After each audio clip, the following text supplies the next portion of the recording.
Buenos días. El día de hoy vamos a presentar nuestra exposición sobre el tema Introducción a los proyectos de inversión.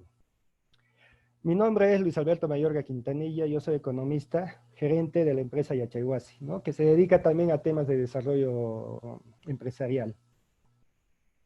No sé si me escucha para continuar. Empezamos. Como les decía, el curso es de Introducción a los proyectos de inversión. Obviamente no estamos refiriendo a proyectos de inversión privada, ¿no? No a los proyectos de inversión pública que se hacen a nivel estatal. Al final de la charla podemos estar absolviendo algunas consultas, como ya creo que es de costumbre en estas presentaciones. A ver. Nosotros hemos desarrollado, digamos, un enfoque que le llamamos 4E2, el cual comprende, a ver, necesito retirar esto, listo. ¿Por qué es 4E2? Porque tiene 4 niveles de estudios, ¿no? O sea, son 2 estudios, 2 estimaciones, 2 estrategias y 2 evaluaciones, ¿no? Son 4Es que se divide cada uno en 2.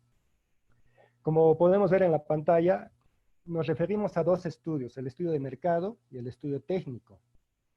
En base a esta información, nosotros podemos desarrollar 2 estimaciones. Las estimaciones de producción y venta y las estimaciones de costos de producción, que al final son muy importantes para poder hacer nuestro análisis final.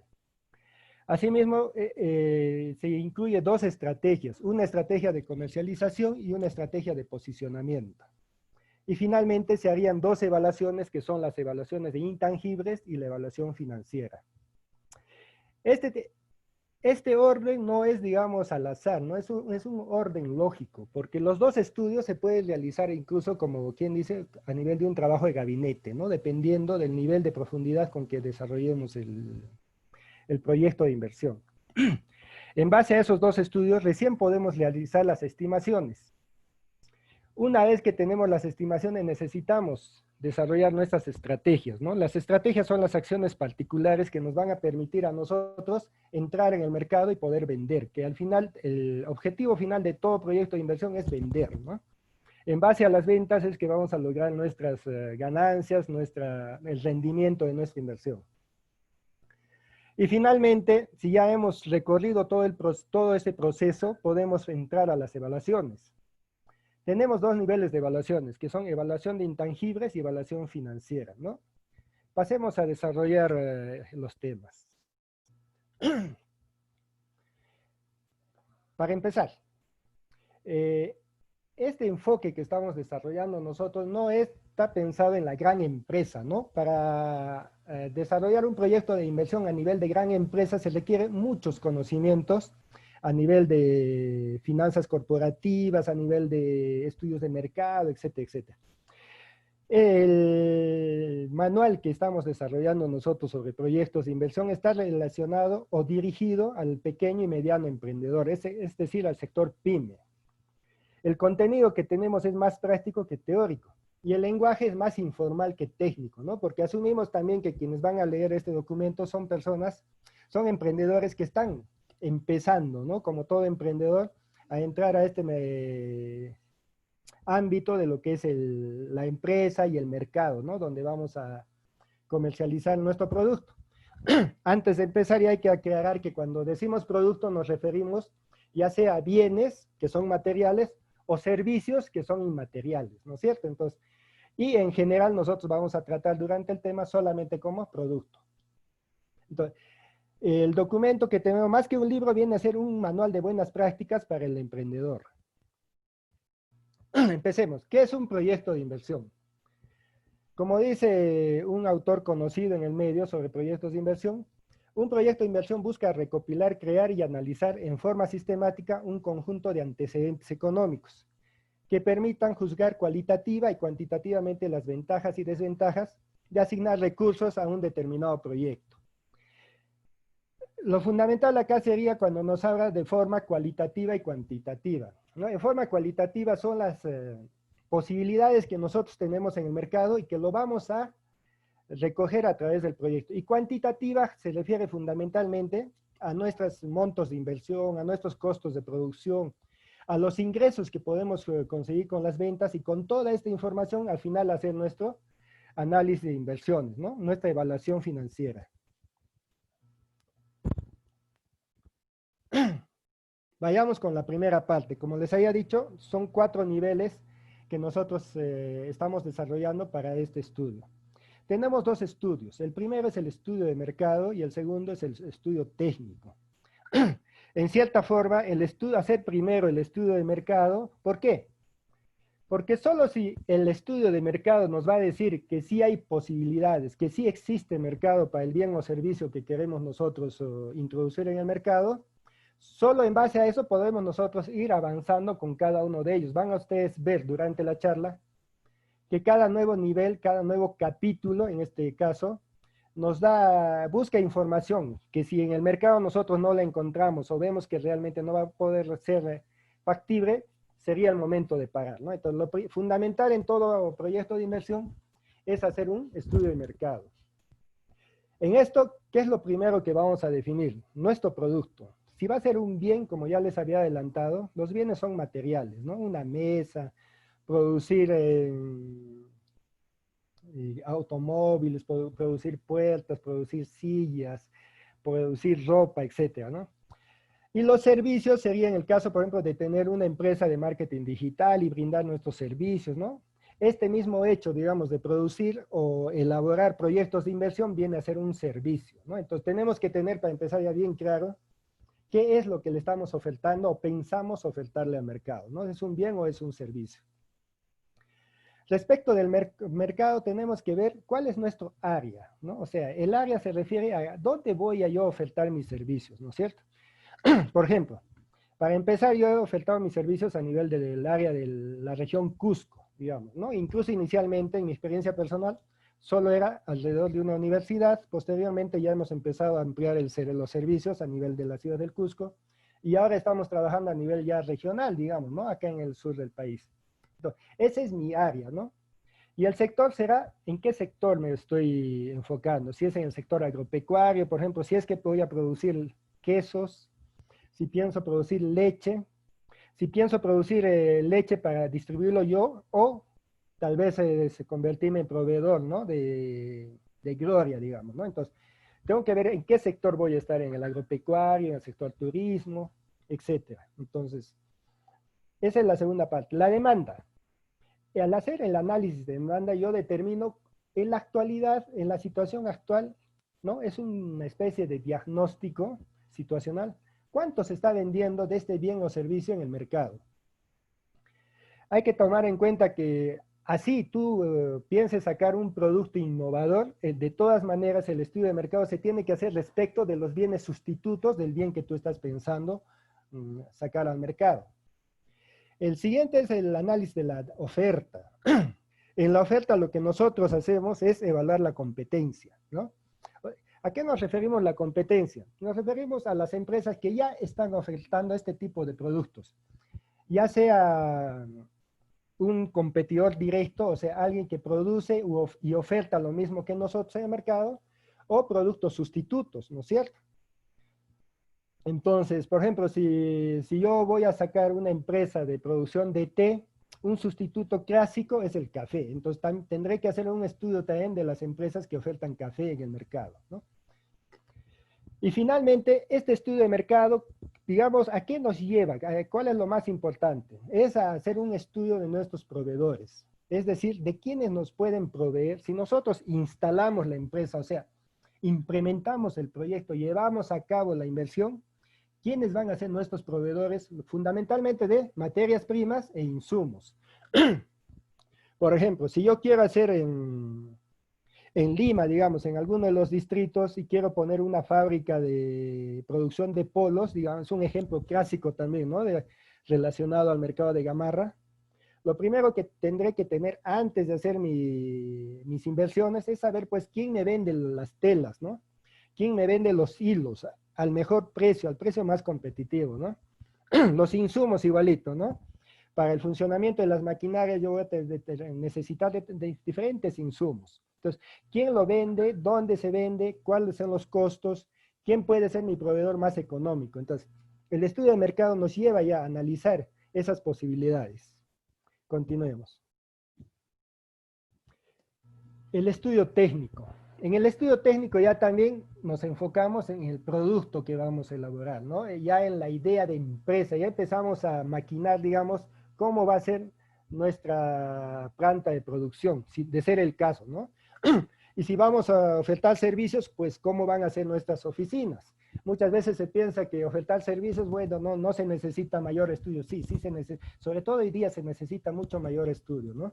Entonces, veremos las características técnicas del producto que pensamos ofertar al mercado, ¿no? Por ejemplo, si es una zapatilla, tenemos que determinar ya no, digamos, la parte para mostrarle al público, ¿no? O sea, las características que llaman la atención, sino nos referiremos a, digamos, las suelas, de qué material son, ¿no?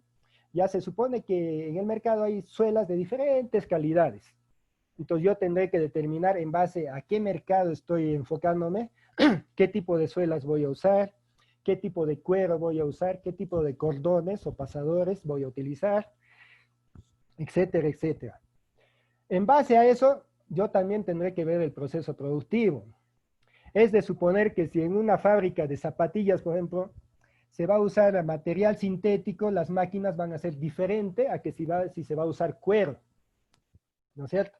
Igual todo el proceso productivo va a ser bastante más diferente en base al tipo de insumos que ya hemos determinado en el estudio de mercado. En base al proceso productivo veremos la tecnología, ¿no? ¿Qué equipos vamos a utilizar? Igual, acá se hace un estudio de quién nos puede facilitar esos equipos, ¿no? Entonces acá se trabaja bastante con las cotizaciones, que por suerte hoy en día las empresas que producen este tipo de maquinaria ya son más abiertas, ¿no? Antes era bastante difícil, yo recuerdo en mi época de estudiantes, conseguir una cotización justamente, como vemos en la imagen, acá tenemos una pequeña planta procesadora de leche, ¿no? Entonces, conseguir las cotizaciones era bastante difícil. Las empresas primero esperaban de que tú seas ya un gran empresario para que hacer un contacto corporativo contigo y recién, digamos, poder facilitarte información sobre sus bienes. Hoy en día no. Hoy día es bastante fácil enviar simplemente un correo solicitando las características técnicas y el precio y de inmediato te lo mandan, ¿no? Y no solo eso, sino te empiezan a bombardear permanentemente con información. En base a todas estas características, tenemos que definir cómo es la infraestructura, es decir, cómo es el local en el que vamos a ofertar nuestros servicios, ¿no? Y esa infraestructura y todo el proceso productivo y la tecnología nos tienen que llevar a un tema fundamental, determinar la capacidad instalada. ¿Qué es la capacidad instalada? Por ejemplo, en la foto tenemos esta planta productora de leche.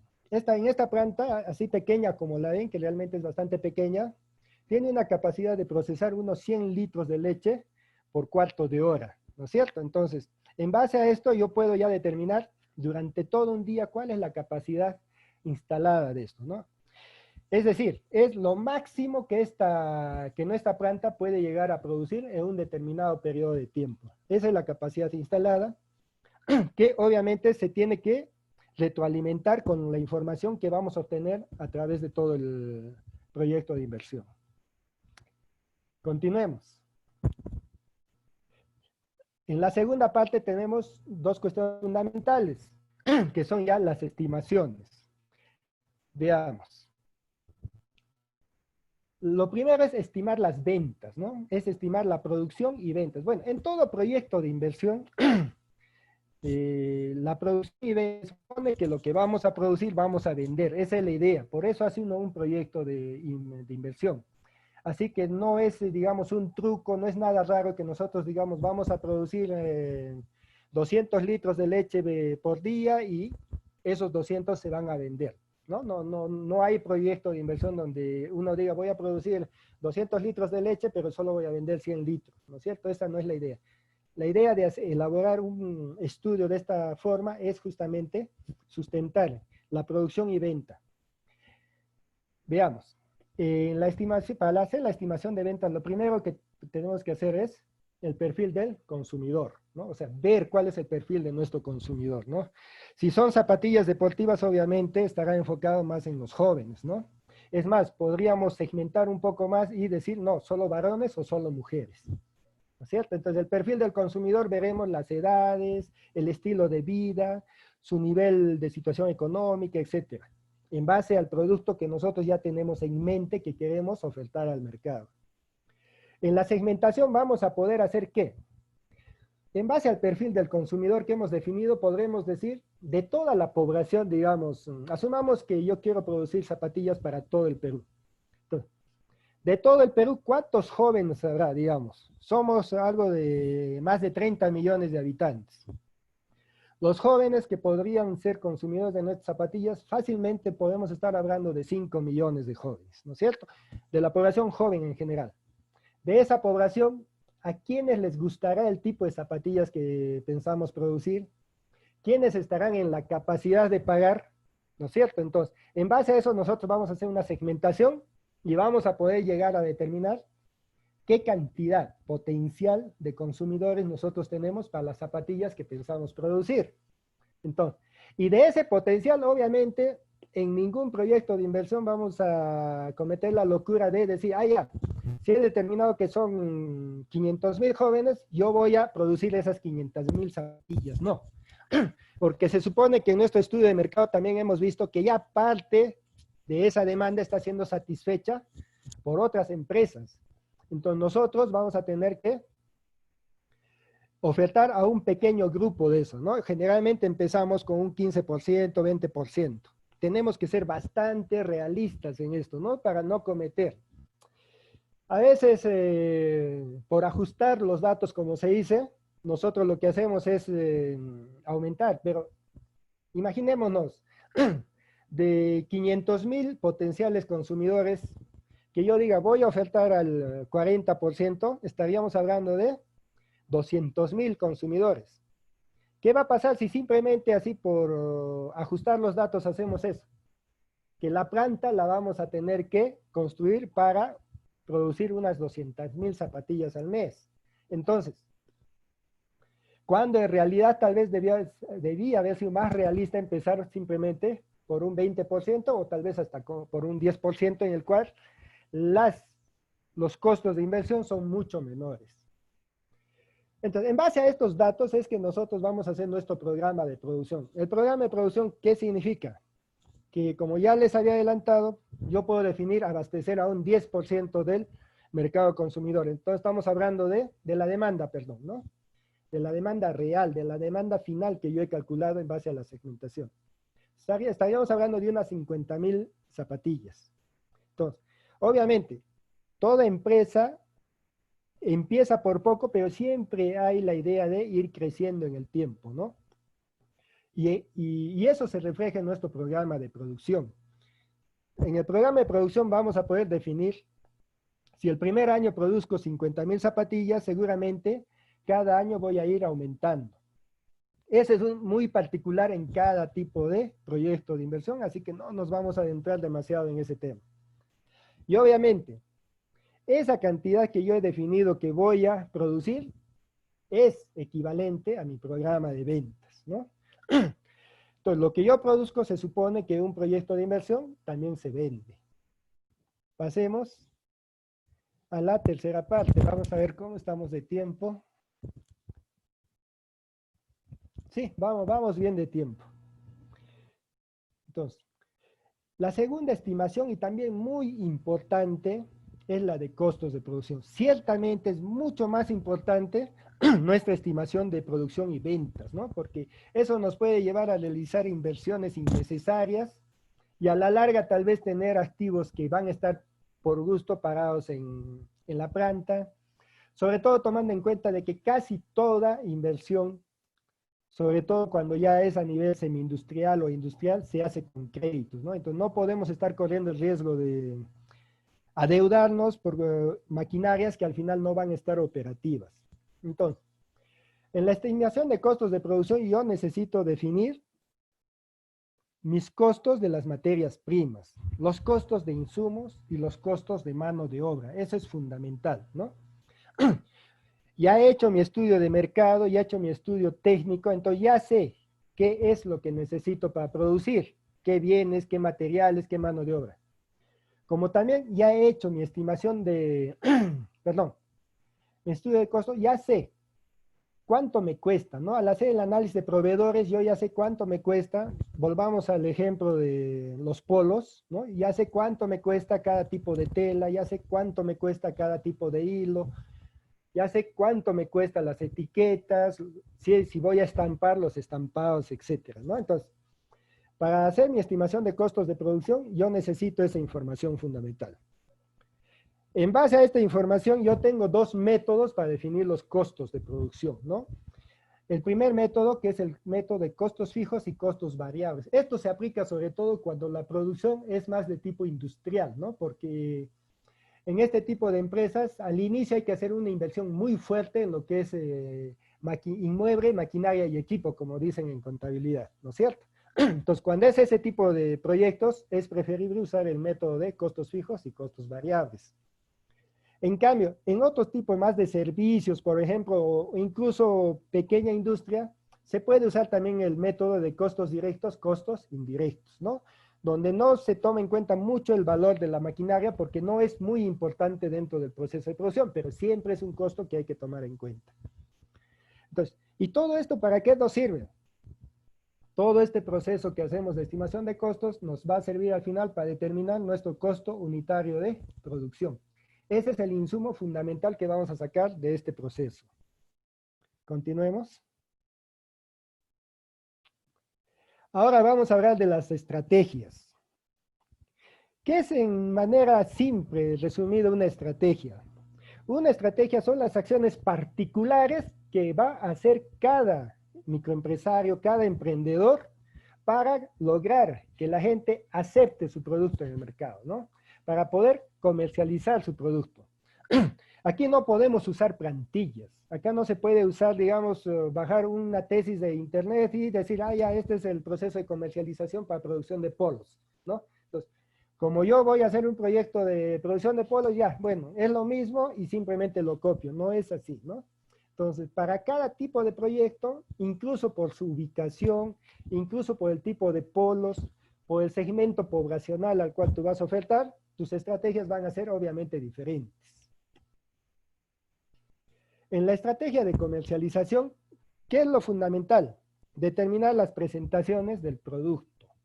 O sea, si yo voy a hacer polos, simplemente serán los polos más sencillos del mercado, serán polos especiales, serán polos estampados, ¿no es cierto? Crearé mi propia marca y estamparé los polos con mi marca, etcétera, ¿no es cierto?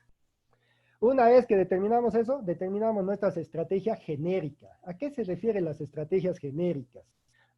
Este es uno de los pocos temas así, digamos, que se considera avanzados en administración que necesitamos considerar en la elaboración de un proyecto de inversión, ¿no? Y normalmente no se ve en los libros de proyectos de inversión. En la estrategia genérica vamos a determinar dos cosas. Si nuestra estrategia va a ser una estrategia de diferenciación, o sea, hacer productos de muy alta calidad, vamos a producir poco, pero por unidad vamos a ganar bastante. O vamos a hacer una estrategia de liderazgo de costos. ¿Qué significa esto? Producir al mínimo costo posible para también poder vender a un mínimo precio.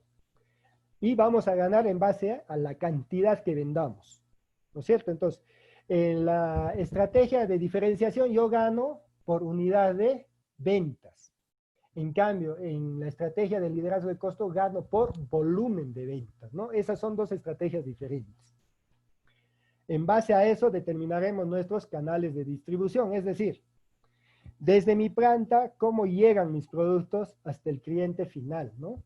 Pasando ya sea que nosotros pongamos nuestra propia tienda de venta final o utilicemos, digamos, algunos intermediarios que se encarguen de vender, ¿no? También tenemos que determinar las formas de pago.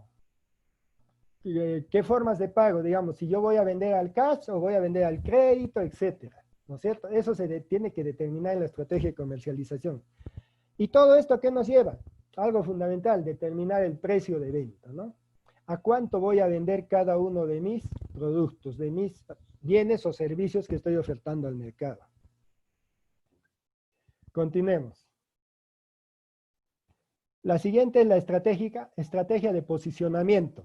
El posicionamiento es un tema que a mí también siempre me ha parecido muy grande, ¿no? O sea, muy difícil, pero cuando hablamos a nivel de nuestra propuesta de cursos sobre estrategia de posicionamiento, no estamos pensando en el posicionamiento tipo empresas Coca-Cola, empresa Ford, Apple, etcétera, ¿no es cierto? Nuestra estrategia de posicionamiento para pequeñas y microempresas, más bien estamos pensando a nivel del chino de la esquina, ¿no? O sea, el que es conocido, digamos. O lo que a veces dicen popularmente la tía veneno, ¿no? Que empieza en la calle y termina teniendo un buen local, ¿no? Pero eso también es una estrategia de posicionamiento. Para esto, ¿qué necesitamos? Primero, desarrollar nuestra marca, ¿no? La marca es el nombre con el cual tu producto o tu empresa va a ser conocida en el mercado, ¿no? Esto generalmente se asocia necesariamente a un logotipo, ¿no? No solo la marca, necesitamos también una imagen, ¿no? O sea, un conjunto de palabras que lingüísticamente puedan decirnos qué empresa es, qué producto, pero también un logotipo que simplemente en forma visual nosotros podamos ya reconocer de qué tipo de producto estamos hablando, ¿no es cierto? Teniendo esto, se hacen las estrategias de promoción. La promoción es tratar de llegar al público consumidor, de preferencia de que nuestros productos lleguen sin costo, para que ellos puedan hacer la prueba y determinar si les conviene o no conviene adquirir nuestro producto. Típico de esto son las degustaciones que a veces siempre nos están haciendo en los supermercados, ¿no es cierto? Después vienen las estrategias de publicidad. ¿Cómo voy a desarrollar mi publicidad? ¿Qué elementos? ¿No? Y lo fundamental en la publicidad es la marca y el logotipo, es vender, ¿no? ¿Para qué? Para que esto pueda posicionarse en el consumidor. Por ejemplo, a mí de nada me serviría hacer, y pasa, ¿no? Pasa con los emprendedores, pasa muchas veces esto, ¿no? Muchas veces abren una pequeña restaurante de muy buena calidad, pero en su letrero solo ponen restaurante, ¿no? O sea, o quinta restaurante, pero no se enfocan tal vez a crecer mucho más, entonces no le prestan atención a crearle su propia marca, ¿no? Entonces, si este restaurante se va a trasladar del lugar, va a perder su mercado, ¿no? En cambio, si ya tiene una marca, así cambia. Y conocemos, por ejemplo, ¿no? Sobre todo en muchos casos de empresas que sí, a veces de un local pequeño pasan a un local grande, pero como ya tienen la marca posicionada en el consumidor, normal, la gente busca el nuevo local, ¿no? Saben, es como a ti, ¿no? Si no saben tu nombre, no te van a poder ubicar. En cambio, si saben tu nombre, te empezarán a buscar por internet, etcétera, ¿no es cierto? Tratarán de ubicarte. Y finalmente, toda esta estrategia de posicionamiento, ¿a qué nos lleva? Necesariamente a lo que es el marketing digital. Hoy en día es fundamental. ¿Qué ha pasado? Les voy a contar una experiencia. Por ejemplo, para mí, ¿qué cosa era el marketing digital antes? Para mí, hacer marketing digital era hacer una imagen como la que vemos acá del bebito con sus logotipos estampados. Para mí era desarrollar esa mi propaganda y simplemente compartirla a nivel de Facebook, ¿no? En mi Facebook, con mis conocidos en Facebook, en otros grupos. Pero realmente hoy en día el marketing digital es mucho más, ¿no? Y ya, si ustedes revisan las redes sociales, a las personas que saben más sobre tema de mercado, sobre todo después de esta etapa post-COVID, empresa que no esté digitalizada va a ser difícil que sobreviva, ¿no? Por lo menos que crezca, ¿no? Lo que se le llama la escalabilidad, ¿no? O sea, que pueda escalar a mayor cantidad de consumidores. Entonces, algo fundamental que para mí también es algo que tenemos que incorporar en nuestros estudios. Yo no domino mucho el marketing digital, sobre todo ahora que ya sé cuál es la potencia que tiene estas herramientas, ¿no? Pero tenemos que ir aprendiendo. En cada, en cada red social se puede hacer estrategias de marketing digital y cada red social tiene diferentes referentes del segmento poblacional, ¿no? Entonces, ahora va a ser fundamental para toda nueva empresa terminar teniendo su propia estrategia de posicionamiento a través del marketing digital. Vamos a continuar. Entonces, terminamos con las dos evaluaciones. A ver, perdón. Sí, estamos, bueno, hemos corrido un poco, me parece, entonces tomaremos un poco de pausa a nivel de las evaluaciones. Tenemos dos tipos de evaluaciones, la evaluación de intangibles y la evaluación financiera. Para haber llegado acá a este nivel, se supone que ya todos los estudios anteriores que hemos hecho nos dan una especie de ok, o sea, sí hay mercado, sí hay demandas, sí nuestro producto tiene potencial en este mercado, ¿no es cierto? Con toda esa seguridad podemos recién pasar a hacer las evaluaciones. Caso contrario, no sería necesario hacer las evaluaciones. Veamos. Lo primero es la evaluación de intangibles. Una primera evaluación es la localización. ¿Dónde voy a localizar? Dependiendo del tipo de proyectos, es muy importante la localización.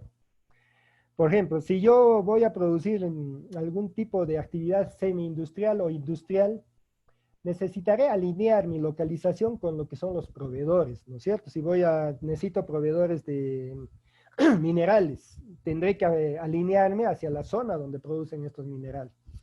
Si voy a necesitar proveedores de telas, necesitaré alinearme, o sea, si mi principal proveedor, digamos, el que se va a llevar la mayor parte de mis egresos, produce en la zona norte del país, si yo voy a instalar mi empresa en Lima, no la voy a instalar al sur, pues, ¿no? O sea, tendría que atravesar todo Lima con lo costoso y pérdida de tiempo que ellos resultan, ¿no es cierto? Entonces, a nivel de intangible, la localización es fundamental. Después, la organización empresarial. ¿Qué tipo de empresa voy a hacer, no? O sea, será una empresa individual de responsabilidad limitada, es decir, donde solo yo voy a invertir y solo yo voy a tomar las decisiones, o será una empresa de tipo sociedad anónima cerrada.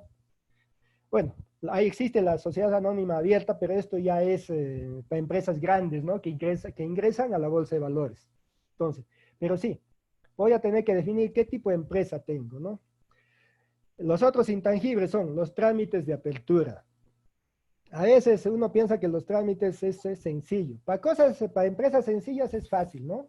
Básicamente, digamos, ir y pedir permiso a la municipalidad. Pero dependiendo del tipo de empresa, a veces hay los permisos especiales, ¿no? Si es que el tuyo va a producir residuos que pueden contaminar el medio ambiente, tendrás que hacer un tipo más complicado de permisos. Si vas a poner una botica, ya necesitarás permisos, digamos, de otras instituciones. Entonces, necesitamos hacer ese estudio. Las tarifas de funcionamiento, ¿cuánto me va a costar? ¿No? Cada uno de estos trámites, ¿cuánto me cuesta? Y ojo, no solamente es cuánto es lo que yo voy a ir y voy a pagar al Banco de la Nación por estas tarifas. Muchas veces, anexo a esto, necesitamos contratar abogados, necesitamos contratar ingenieros especialistas en la materia, etcétera, ¿no es cierto? Entonces, hay que tomar esos costos, ¿no?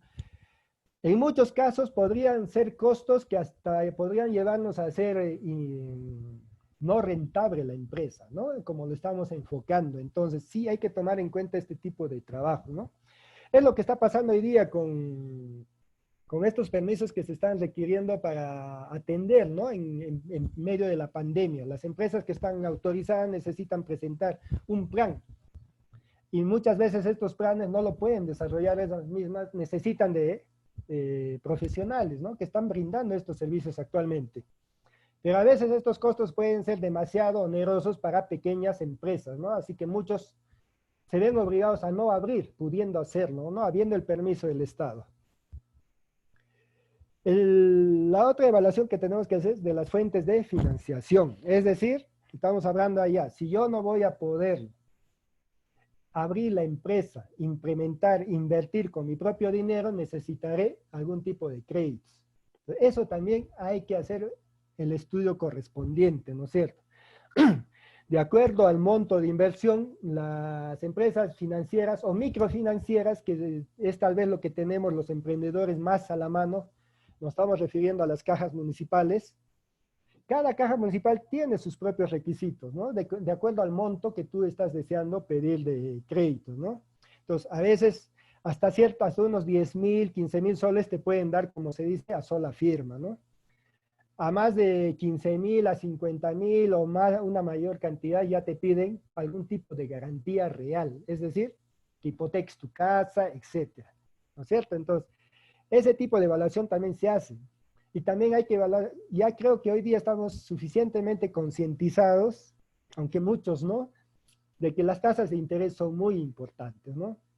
A veces tú sacas un crédito simplemente por la facilidad. Hay empresas, ¿no? Hay algunos bancos que te ofrecen, sobre todo en estas tiendas de electrodomésticos, que te ofrecen simplemente con tu DNI un crédito, pero no sabes que estás adquiriendo créditos, pues, que te puede llegar a costar 200, 300% anual, ¿no es cierto? Entonces, es necesario hacer este tipo de estudios.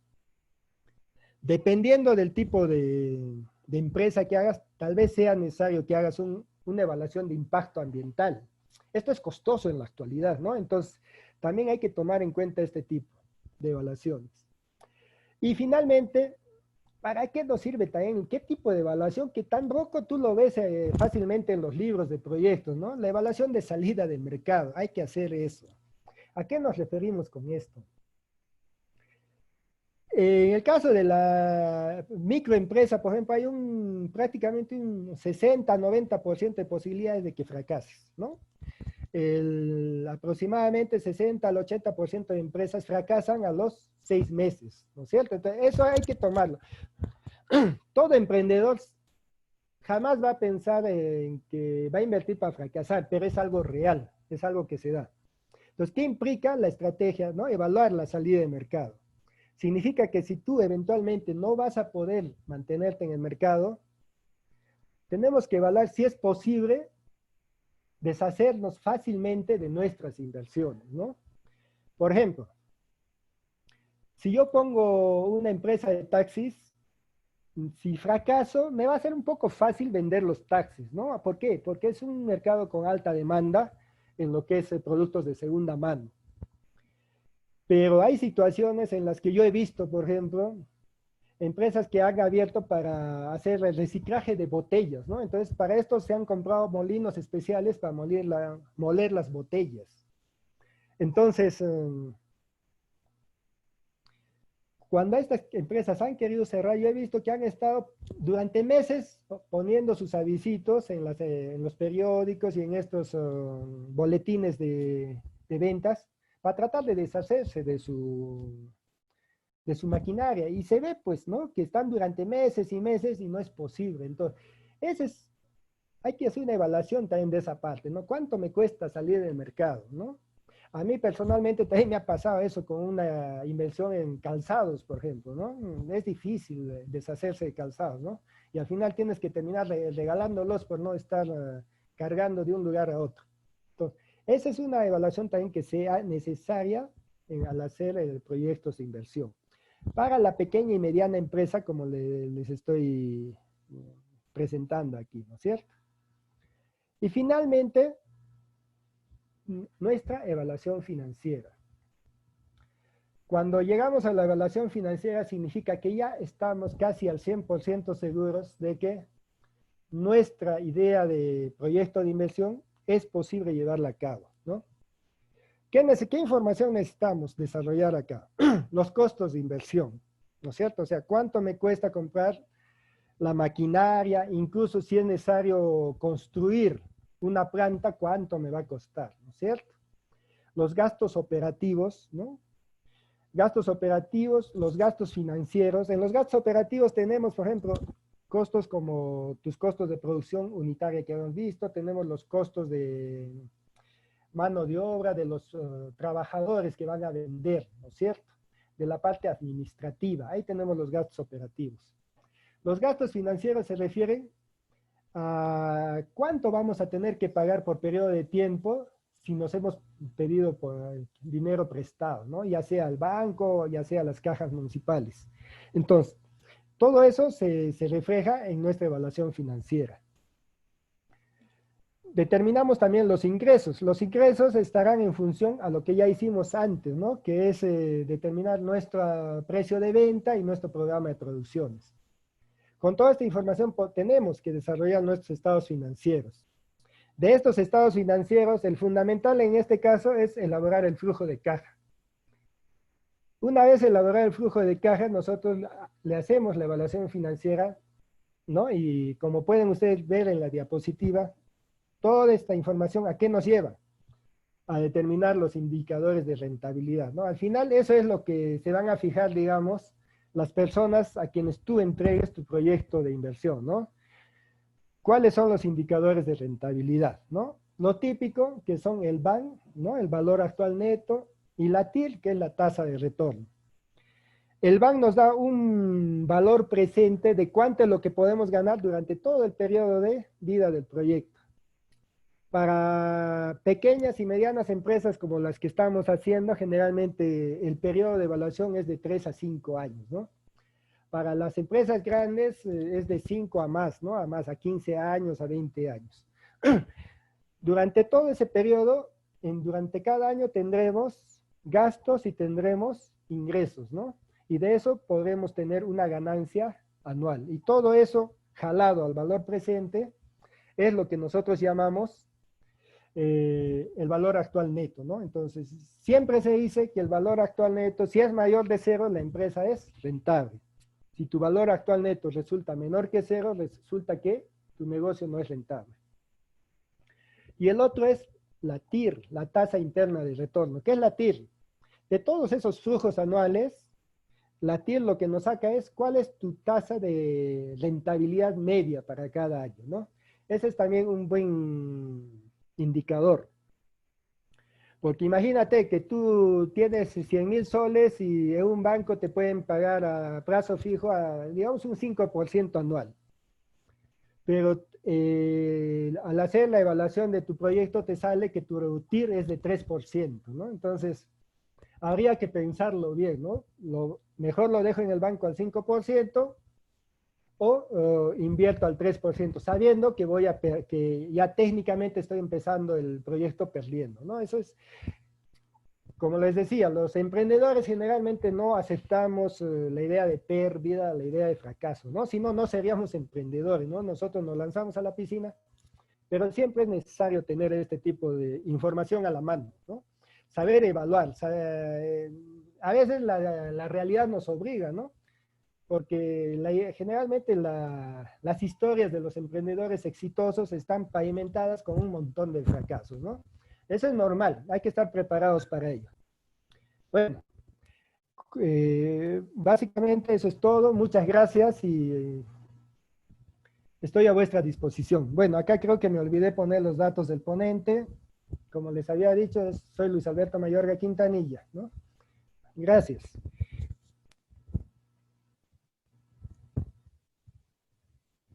No sé si me escuchan.